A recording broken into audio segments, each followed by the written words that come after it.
Well, we've been at it all week. It is about that time. Tennessee and Texas A&M, the official preview, a chat with Boogie Bentley. It's a feel-good Friday. Locked on Vols. You are Locked on Vols, your daily podcast on the Tennessee Volunteers. Part of the Locked On Podcast Network, your team every day.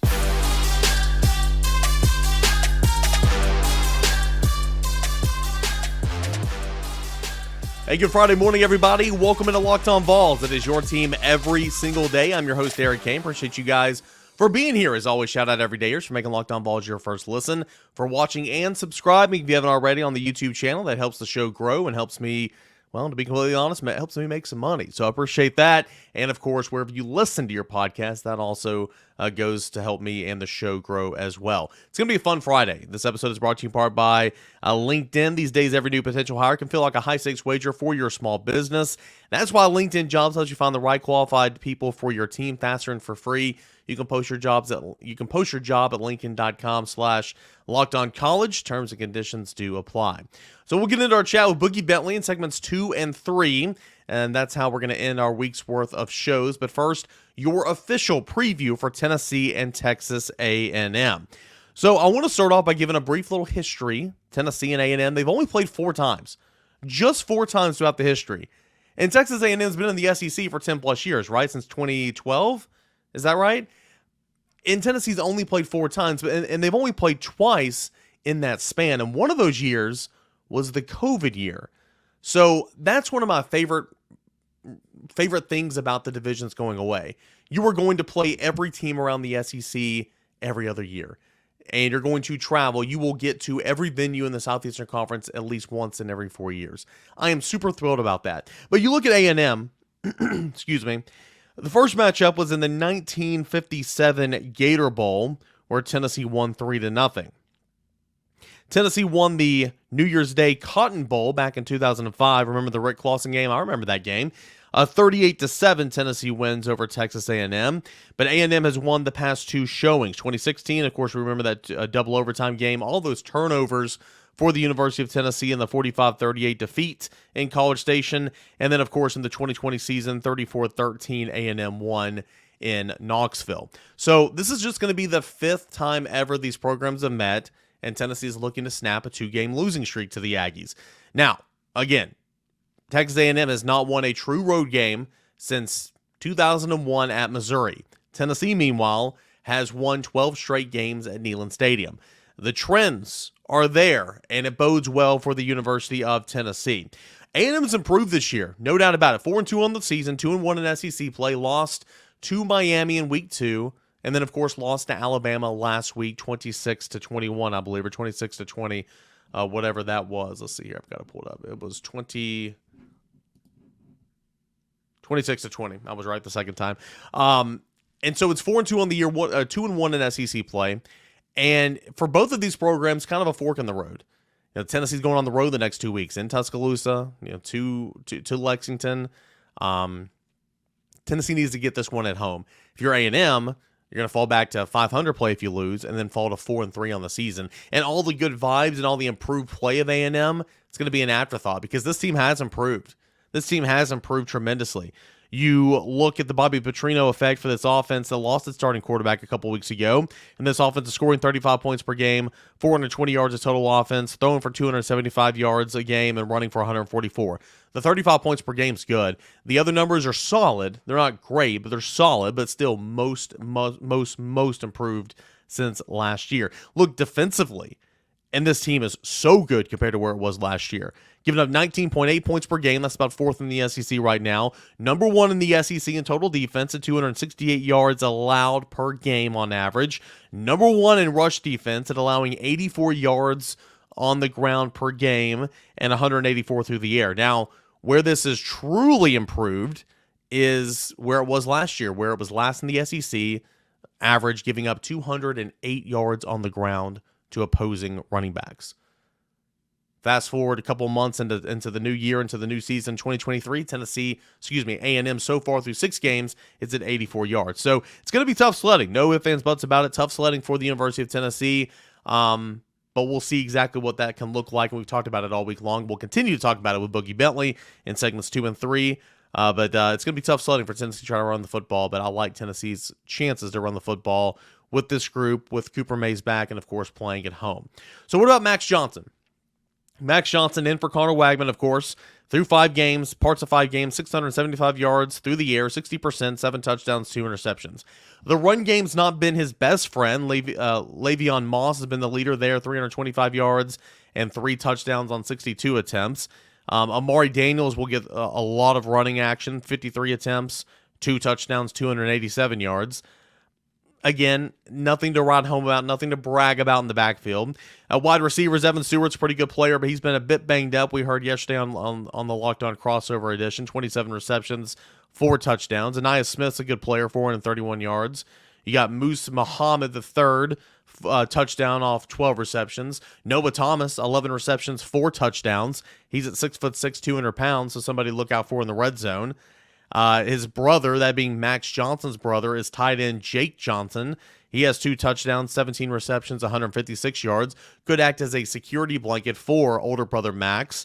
And then you have this offensive line. It gave up 5.5 sacks to Alabama last week. So it's a bit skewed a little bit, but 12 sacks on the season, and it blocks for a group that averages 4.4 yards per carry. There will be opportunities to get back there to Max Johnson, to make things difficult. I truly believe that. I like Tennessee's defense. I like Tennessee's front 7. I like Tennessee's rush defense. I like Tennessee pass rush to get after the quarterback. And you're going to have to do that to try to make some things difficult for Max Johnson. Now, let's move on and look at the defense, shall we? Really, really stout. Middle layer to the front layer. Linebackers, Edrin Cooper leads the team in tackles with 41, sacks with 6, TFLs with 12.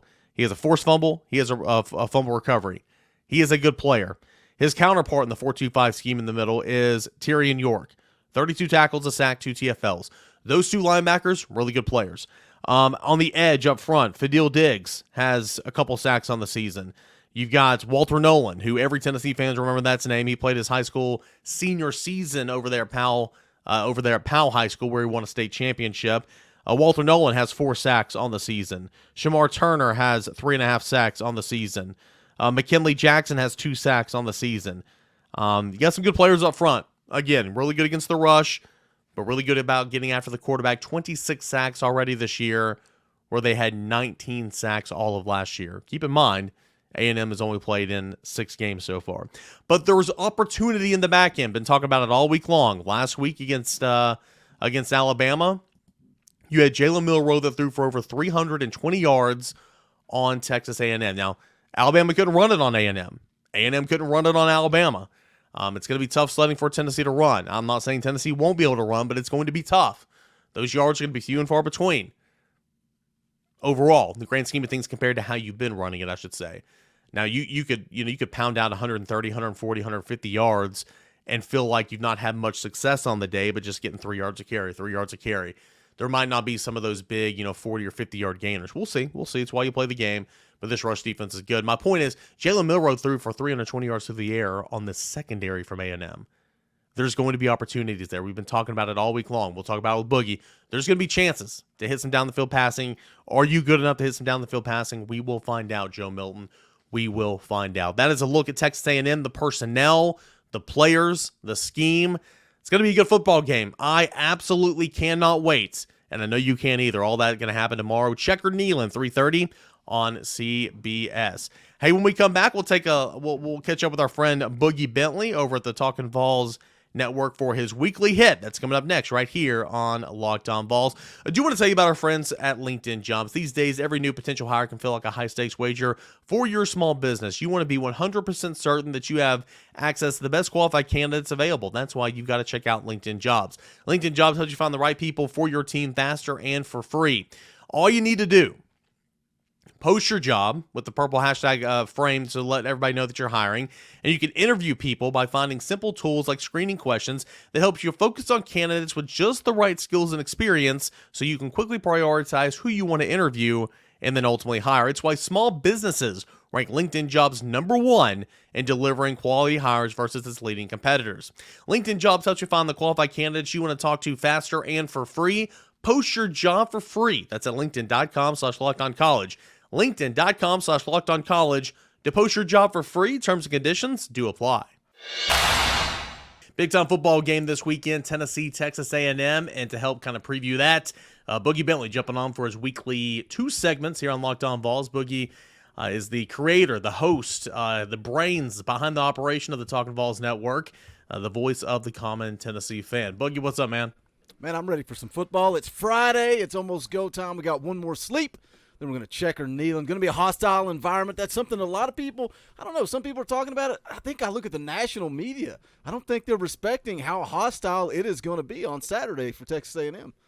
I mean, just a couple weeks ago with South Carolina, I mean, it was loud, and Tennessee's fans affected a couple of third down false starts, just like Tennessee was at Florida. I mean, it was everything you wanted it to be in a home crowd, and it better be the same way because, Tennessee – again, I said this with Josh on Wednesday, man, and we talked about it, going in the South Carolina game. It's funny because an early season loss means it's a must-win every single week the rest of the way. But, I mean, truly, again, you look at the schedule, you look at October, Tennessee's got to have this one. Yeah, I said in a video earlier this week, I said, if you don't win this game, 8-4 is going to be a tall task. 8-4 could be tough to obtain. And somebody's going, why are you talking about 8-4? Georgia? Alabama? Like, are you not looking at the schedule? It is must-win. It's must-win on both sides of the ball, right? You look at Jimbo Fisher. He always does less with more. I always laugh at Jimbo Fisher. 43-23 at Texas A&M. All the money they're paying him, all the money they're spending on NIL, all the big-time recruits. They're coming off of a 5-7 season. You lose to Tennessee on Saturday, you're 4-3. You still got to play South Carolina. You still got to go on the road and play Ole Miss. You've got to play Mississippi State. You're going to wrap things up on the road at LSU. Jimbo Fisher is on the hot seat. It's a big one for them, too. Jimbo's on the, I mean, we can say Jimbo's on the hot seat again, but if you fire him this year, $76 million. You fire him after 2024, $67 million. And people are like, well, maybe they'll wait another year to fire him. I mean, we're talking $60-70 million here. Like, if you want to part ways with them, and I don't think they're there right now, the loss to Miami is going to look worse as the season goes on. I feel like, Alabama, the way Jalen Milroe played the other day, and we'll get to that in a moment. I mean, losing to Alabama is not anything to hang your hat on, but you're right. He does less with more. I completely agree. But it's like that buyout, he's still going to be in College Station for years to come, in my opinion, no matter what. Yeah, it's easy to fire him and write that check for the buyout when it's not your money, right? That's real easy to write that check when I don't have to be the one with the funds in the bank to pay it. But their fan base is not happy, and they're not going to be happy, especially if you end up with a loss on Saturday. Speaking of Texas A&M, though, it's a much, much, much improved football team. This is not the same football team that was, 7-5 last year? Is that right? 7-5? 5-7? 5-7. Yeah, it was bad. It was, butt of all jokes.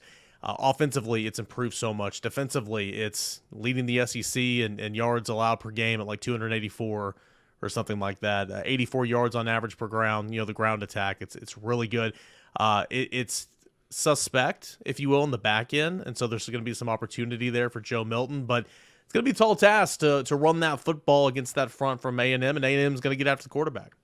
I can say his name because he's an on-3 guy. He's a family guy for you. J.D. Pickell talking about this football game earlier this week, and he's the same narrative, right? Everybody's talking about this defensive line for Texas A&M. They're talking about the front seven. We share the same notes, so you know. Oh, dude, you guys in a group text back and forth use this week. That's everybody's pushing a narrative, right? It's our talking points for the week. No, go ahead. It actually is because we all do talk about the same thing, so we might as well just form one. Let me in on that group chat so that I know what to talk about because it would make my job a whole lot easier. But everybody's talking about this Texas A&M defensive line.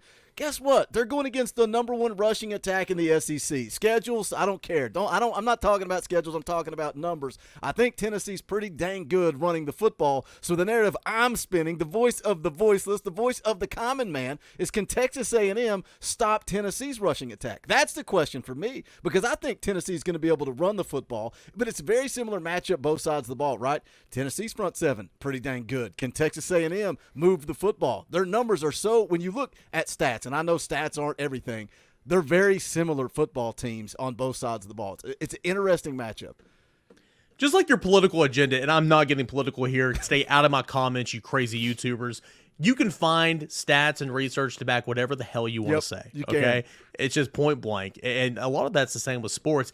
I've been doing radio hits all week long, man, and all week long, and a lot of times people are saying, man, you look at the Tennessee offensive line, really good this year, leading the SEC in rushing, only 5 sacks given up. And I'm like, I'm not trying to say that this offensive line's been horrible, because it has been horrible. But Boogie, that's a misleading stat as well. Tennessee's offensive line, very much a work in progress, still not where it needs to be. But I do think Tennessee needs to run with that same 5 out there, and that's the best 5.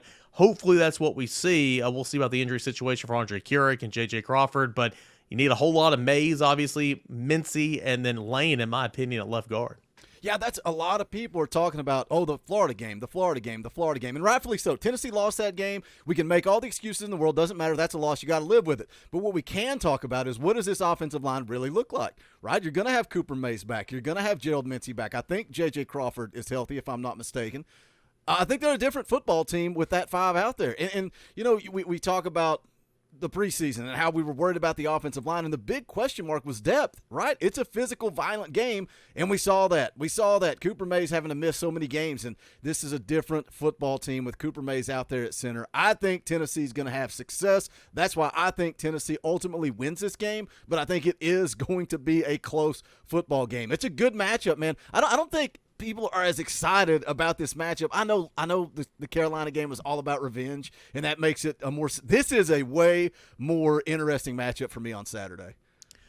Who has to have the better game for their respective team to win? Max Johnson, Joe Milton? Oh my gosh, that is like an impossible question, because it's a similar thing. Can Texas A&M run the football against Tennessee? I don't know that they can. They're averaging 145 yards a game on the ground. Tennessee at 231. I think they're going to have a more difficult time running the football than Tennessee. So I'm going to say that Max Johnson has to have the better game. He has to have the better game. And again, you can talk about numbers and how many times he's been sacked. He's been sacked 8 times compared to Joe Milton. And again, it's all numbers and formulating an agenda to make my Tennessee Volunteers look better than Texas A&M. But I think Max Johnson's going to have to, if Joe Milton has to carry this team, we're in trouble. Put it that way. But I just answered both ways. Again, that's what I do. Somebody said it in your comment section last week. Boogie always talks out of both sides of his mouth. I do. I like to pose questions back to you guys and get your opinions. Max Johnson, final answer. We're talking about stats, backing narratives and all that. Earlier in the week, I don't know if you heard it. It might have been Tuesday or Wednesday's show.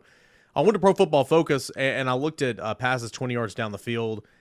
And we know that Joe Milton's not been great in that regard. And, of course, Max Johnson has only taken half of the attempts down the field than Joe Milton because, again, he didn't start the year. But Max Johnson's, completing 50 or 60% of his passes, really well deep shots down the field. I think like 8 of 14, whatever it was. And Joe Milton was 8 of 30. So, again, that's something I'm watching. This rush defense for A&M. Where does Tennessee's rushing attack, match up there? How much success does it find? Because if it gets shut down, they're going to take their shots anyway. But if it gets shut down and you have to connect on a couple of those, I'm intrigued to see if Joe Milton, if there's some stuff there for the taking. Jalen Milroe, man, he passed for over 300 yards, looked like an All-American. They were man on man, down the field for Alabama last week. We'll see if Joe Milton can connect on some of those as well. Yeah, and I know we're going to talk about the Texas A&M Alabama game, but if I told you that there was going to be 2 turnovers, and I told you that Alabama was going to have 14 penalties, there's no way. There's no way you're taking Alabama to win that game. If I told you that Jalen Milroe had to throw for 303 touchdowns to win, what would you say? You'd laugh. There's no way. Playing from behind. Yeah. Interesting stuff. It's just wild, man. I'm intrigued to see how Joe Milton can kind of attack the secondary. So we'll talk more on that in a moment. We got another segment here with Boogie as we close out this Friday this week's worth of show, getting you ready for Tennessee and Texas A&M. That is coming up right here on Locked On Vols. I do want to give a shout out and let you know about our friends over at FanDuel Sportsbook. FanDuel, you can snap into the action this NFL season with FanDuel. It is America's #1 sportsbook. Right now, new customers, $200 in bonus bets guaranteed when you place a $5 bet. If you've been thinking about joining FanDuel, there's no better time than now to jump in and get a part of that action. Spreads, you've got totals, overs, unders. And what I encourage you to do if you're new to the ball game here is do player props. Super fun, enjoyable. You can break it down into first quarter, halves, individual player props, totals, over, under, more or less, all that and more. And you can do it over at FanDuel Sportsbook. FanDuel.com/LockedOn is that promo code to kick off the NFL season today. FanDuel is the official partner of the NFL. Welcome back here to a Friday edition of Locked On Vols. I'm Eric Kane. We're doing a little Locked On Talkin Vols with Boogie Bentley here today. A big-time matchup, Texas A&M coming to Neyland Stadium. And are you big into the trends, Boogie? Trends? What kind of trends? As in, help me if I should know this, be better at my job. Is it 12 straight wins at home for Tennessee? Yes. 12-game home winning streak for Tennessee. Texas A&M has not won on the road since 2021. Your boy Grant over at VolQuest. You know how many people were at that game? The last road win for Texas A&M was against Missouri in 2021, and there was 48,000 people there. That's not what they're walking into tomorrow afternoon. Yeah, exactly. So, haven't won a true road game since 21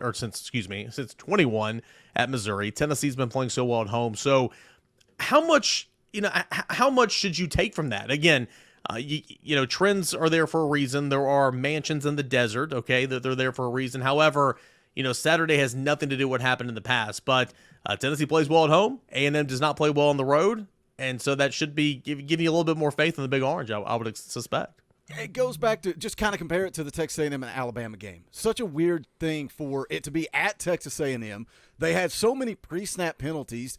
Alabama's playing behind the sticks. 14 penalties.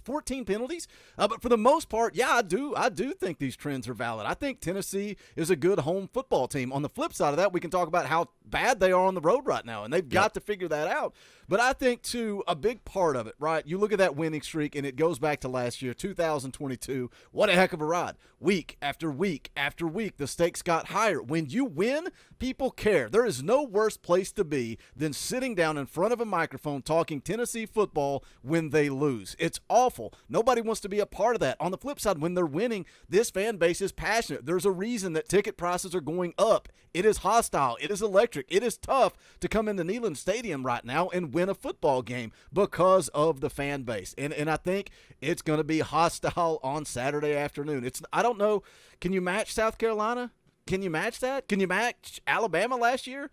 This game's important. I do believe in these trends. If you're in the locker room, you're sitting in there with the old chalkboard, giving the pregame speech, what are your keys to victory for Tennessee? Run the football. Be physical. Be violent. We say all the time, it's a line of scrimmage league. That's so cliche, but it's so freaking true. And we are seeing, on the defensive side of the ball, just how much of an impact you can make when you can win the line of scrimmage game. We're seeing it, every single week. James Pierce, Tyler Barron taking over football games. But I think the key is the running game. And again, let's keep comparing it to the Alabama game because it's so interesting. Alabama ran the football for 23 yards. 23 yards. So does it really matter? That's my key to the game. And I think Tennessee will have success running the football. Can they run for 175, 200? Can they just do enough so that Joe Milton, you made the comparison earlier, which quarterback would you take, Max Johnson, Joe Milton? Do enough running the football so that you don't have to rely on Joe. But the funny thing about Joe is he could go out tomorrow afternoon and throw for 300 yards and 3 touchdowns. But you know what we would be talking about going into Alabama? Which Joe do we get? Exactly. Someone was talking about, I was doing a Twitter space earlier in the week, and it's just kind of like one of those things. And I said, Joe Milton is not going to be a Heisman, okay? But he could have a Heisman game at any point in time, and it wouldn't surprise me whatsoever because I've called him the last couple of weeks the best-looking game manager in the country, and that's fair. But he can be a game breaker. He can be a Heisman-like guy for a day. And I'm not calling for that on Saturday, but I do think this. I'm not saying that Tennessee won't run the football on this defense, but I think the quarterback who plays better, Max Johnson or Joe Milton, is going to be the reason. The quarterback is going to be the reason whichever team wins this football game. That's my opinion. We'll see what happens. Obviously, for Tennessee, got to protect. I think this will be a massive game in terms of running backs, pass protection. I heard somebody earlier in the week say that, Jabari Small's been, a pretty decent pass protector throughout his career. I'm not trying to be rude. I don't know what game you're watching. I'm like Dylan Sampson, of course, you remember last year, Jalen Wright. They've all gotten better, don't get me wrong, but Saturday is going to be key because those guys are going to be coming after Milton. So who do you trust more in pass protection? Do you think that's what keeps Dylan Sampson off the field? A little bit, yeah. The hottest topic that comes up all the time is play Dylan Sampson. Give him more. Give him more. Give him more. I really think it's pass protection. I think that's a huge part of it. And I think he's gotten better. I do. I think Jabari Small would be who I trust more. But I guess my point a minute ago was like, I wouldn't say that like any of these Tennessee running backs excel in pass pro, and I would never say that in years past either. But I think I would probably trust Jabari Small more than any of them. And yeah, I mean, I think there's a reason why Dylan Sampson, I think one of the big reasons why Dylan Sampson did not play at all, it wasn't part of the game plan in Florida, was because Tennessee, needed to protect Milton, and, that they don't trust Sampson as much as the other guys. So, we'll see. I have to say, because I'll forget, one of my favorite things you've called Dylan Sampson is the vulture. Did you come up with that? I love it because it's hilarious. And it's like fantasy sports numbers. And look, he's dynamic. He's electric. I love the kid. But 6 touchdowns, that's fantasy guy. So I called Jabari Small in years past the vulture because they ride Tyon Evans. They ride Jalen Wright or whoever, and then they get tired. And then Small played a lot, don't get me wrong, but it just felt like Small would always come in at the 10-yard line and score the touchdown and capitalize on the 10-play drive or whatever. And Small last year, I think, had like 12 or 13 rushing touchdowns. So I called Small in years past the vulture. This year, it's 100% Sampson because he'll start to get a series every now and again. But, I mean, it's clear if you're watching that game for the most part, it's Wright's going to get the first 2 series. Small's going to get a series, but during those series, it's Sampson's going in to spell both of those guys. Yep. And so because he's going in to spell, he's vulturing some touchdowns. So I think it's pretty neat. Hey, he's a heck of a player. I think, we talked about this in the VAWLS podcast yesterday. It's tough because Jabari Small is not having a bad year. He's having a good year. Jalen Wright is your RB1. You are not taking carries away from Jalen Wright. It's interesting. It's tough. It's a headache for Jerry Mack trying to figure out how to continue to get Dylan Sampson involved. But you've got to because, well, he's good, and you're making the big bucks, and I'm talking behind a microphone. Yeah, I mean, it's a great problem to have, right? I would much rather Jerry Mack lose sleep at not saying which one of these studs am I going to play. Jalen Wright, 7 yards a carry, Small 6 yards a carry, Sampson almost 7 yards a carry. And I don't care about competition. You're 5 games into the season, you're averaging 7 yards a carry. You're playing some pretty dang good football. All three of those guys. It's Friday. Give me your score prediction. What do you think? Tennessee, Texas A&M. What's going to happen at Checkered Neyland Stadium tomorrow at 3:30 on CBS? Well, I guess more like 6:30. What's that final score going to be? I like Tennessee to run the football. I do, and I've seen the numbers. I've read the numbers. I've been told how great Texas A&M. I'm sick and tired of hearing about Texas A&M and how good their defense is and how good they've got playmakers on offense. They've got guys at wide receiver that are going to go out and make plays. I'm tired of hearing about it, man. I want to talk about Tennessee. I want to talk about this Tennessee football team, not Evan Stewart, not Moose Muhammad, not Aniyah Smith. I want to talk about Squirrel White and Joe Milton and Jalen Wright. I think Tennessee is going to have a lot of success on the ground. They're going to run the football. They're going to be physical. And on the defensive side of the ball, I think they're going to get after Max Johnson. And I think one thing he does that is not a stat that doesn't show up on papers, I think he holds on to the football too long. Make him pay for that. Make him pay for holding on to the football. Get home. James Pierce, couple of sacks. Tyler Barron, couple of sacks. Let's let the storyline coming out of this game be about how much more physical Tennessee was than Texas A&M on both sides of the ball. I got Tennessee 34, Texas A&M 27. We're going to be nervous in the fourth quarter. Everybody on social media is going to be complaining and griping and wanting somebody fired. But at the end of the day, we get a W, and then we start getting ready for Alabama, which is a tall task. If Tennessee loses, I think you should get fired. I probably should. Don't worry. They're already calling for my head right now as we speak. On the board, there were people getting mad at me because Tennessee lost to Florida. Like, I don't know how that was my fault, but yeah. Anyway, it was my fault they sleptwalked through Austin Peay because I called it a glorified scrimmage, and that got back to the team. But I've got a narrative where I'm trying to create divide in the locker room and cause an issue with the players and the coaches. That's what I was told. If I had that kind of power, I'd probably be making a whole lot more money than I do. Well, you were not alone because I 100% called it a glorified scrimmage. And even after that game, people are like, "Oh yeah, glorified scrimmage," and I'm like, "Yeah, that's still what it was." And Tennessee sucked. Yep, it's the same. It was. That's what I said. It was a glorified scrimmage. They forgot to show up. Yeah. Well, what's not going to be a glorified scrimmage, what's going to be a damn good football game, hopefully, is going to be Tennessee, Texas A&M tomorrow. You guys will be wrapping everything up, I would assume, right after the game's over, your post-game show over there at Talkin VAWLS, right? Yeah, we're back to work. Don't put me on the spot and say Mr. No Days Off when I take the weekend off. But as of right now, this goes up at midnight on Friday. You're going to be hanging out with us on the Talkin VAWLS Network live at 9:30 a.m. We'll do our regular Friday morning show. Saturday, we'll be live an hour before kickoff, and then also post-game show immediately following the game. Come check it out. Come hang out. You want somebody to complain about the game with? Come do it with us. You want somebody to celebrate with? Do it with us. We are just a bunch of diehard Tennessee fans over there on the Talkin VAWLS Network. Boogie Bentley, Talkin VAWLS Network. Follow him on Twitter at Boogie Bentley as well. Boogie, appreciate it, man, as always. Always a good time, my man. Great stuff there, as always, from Boogie Bentley. Hope you enjoyed my conversation with Boogie of Talkin VAWLS every single week right here. We do it a little Locked On Talkin VAWLS. Hey, we talked about it all week long. There's nothing left to say. It is go time. It is game time at Neyland Stadium, 3:30 Eastern Time. Checkered Neyland, the CBS game of the week. It's coming your way tomorrow, and we will have immediate post-game reaction late into the night right here on Locked On VAWLS. Appreciate you guys for being here. Thank you so much for making Locked On VAWLS your go-to spot for Tennessee football information. 30 minutes or less, or maybe a couple minutes more, every single weekday morning. It's Locked On VAWLS wherever you find your podcast and on YouTube. Guys, we appreciate it. Have fun this weekend, and we will talk again, win or lose, after the football game Saturday night right here on Locked On VAWLS.